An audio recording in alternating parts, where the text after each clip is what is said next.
Sermon number 137. Zad-e-Rah and Zad-e-Rah. In the name of Allah, the Beneficent, the Merciful.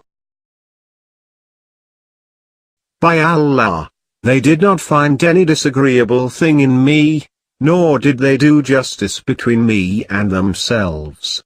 Surely, they are now demanding a right which they have abandoned and blood which they have themselves shed. If I partook in it with them, then they too have a share in it.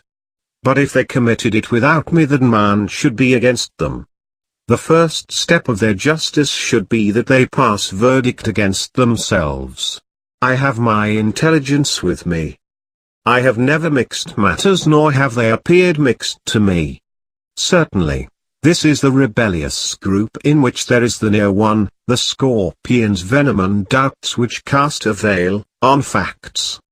But the matter is clear, and the wrong has been shaken from its foundation. Its tongue has stopped uttering mischief. By Allah, I will prepare for them a cistern from which I alone will draw water. They will not be able to drink from it, nor would they be able to drink from any other place. You advanced towards me shouting allegiance, allegiance, like camels having delivered newly born young ones leaping towards their young. I held back my hand but you pulled it towards you, I drew back my hand but you dragged it. Am I Allah? These two have ignored my rights and did injustice to me. They both have broken allegiance to me, and roused people against me.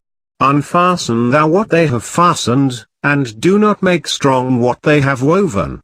Show them the evil in what they aimed at and acted upon. Before fighting I asked them to be steadfast in allegiance and behaved with them with consideration, but they belittled the blessing and refused to adopt the course of safety.